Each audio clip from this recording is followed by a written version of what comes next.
Sud Radio, le grand matin week-end, l'info Éco Plus, Didier Testo. Bonjour Didier. Bonjour Jean-Marie. Fondateur de la Bourse et la Vie TV. Didier, cette semaine, vous revenez sur l'énergie en France. Sujet hautement explosif, sujet crucial aussi pour nos entreprises. Henri Proglio, l'ancien patron d'EDF, a des idées qui tranchent, sur le sujet. Oui, c'est dans le cadre d'une rencontre avec des journalistes économiques, membres de l'AGEF, l'association des journalistes économiques et financiers, que nous l'avons rencontré. Et effectivement, il a des idées radicales sur le sujet. Il faut arrêter les énergies renouvelables, sortir du programme actuel des EPR2, nouvelle génération d'EPR.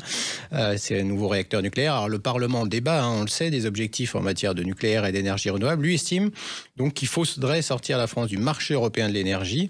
On sait que le projet qui s'appelle le projet de loi Gremillet divise notamment sur le prix de l'électricité. Henri Proglio nous a dit qu'il fallait revenir à un système intégré d'EDF avec un prix national et un prix pour l'export, s'appuyant notamment sur la décision de l'Espagne pendant la crise énergétique de sortir partiellement du modèle européen de fixation des prix.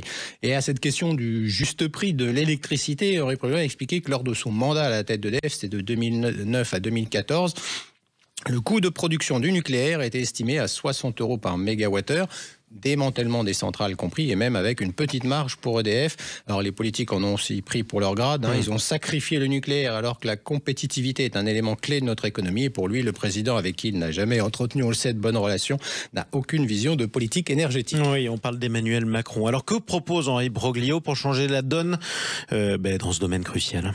Alors je disais radical, oui, quand il dit qu'il faut arrêter les énergies renouvelables dont les subventions pèsent trop sur le prix de l'électricité. Et sur le nucléaire, c'est lui aussi qui avait signé la construction des deux EPR britanniques d'Hinkley Point.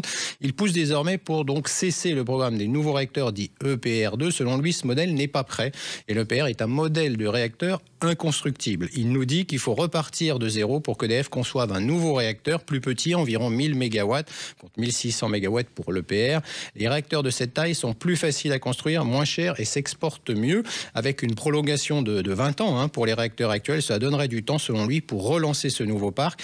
Alors quand on lui fait remarquer que sa stratégie inspire le Rassemblement national, il répond « Je parle avec tout le monde ». Alors on ne peut ne pas être d'accord avec Henri Proglio, mais sur le fond, sans énergie compétitive, pas de réindustrialisation du pays, pas d'emploi. Depuis la guerre en Ukraine, ce sujet aurait dû être au cœur d'une stratégie de la France. À ce jour, rien ne permet de dire que les Français, entreprises et particuliers, pourront retrouver une énergie compétitive. L'énergie, c'est pas de droite, de gauche ou des extrêmes. Il doit y avoir un consensus et une vision réaliste, équilibrée. Ce n'est pas le cas aujourd'hui.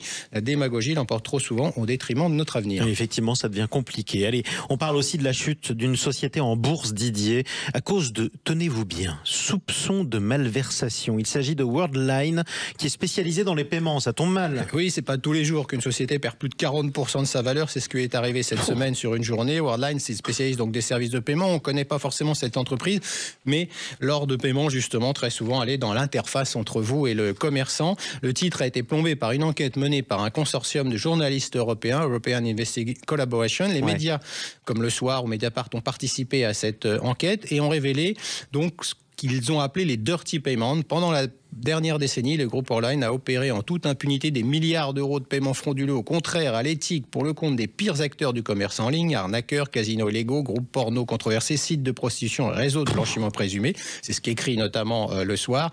Alors, il y avait déjà eu une alerte en 2023. Les investisseurs pensaient sans doute ce sujet réglé. Dans un communiqué, Worldline a réagi à ces informations qui a été publiées par les différents médias. Il indique avoir mené une revue approfondie de son portefeuille de high business risk, ce qui représente actuellement environ 1,5% des volumes acquis et résiliés.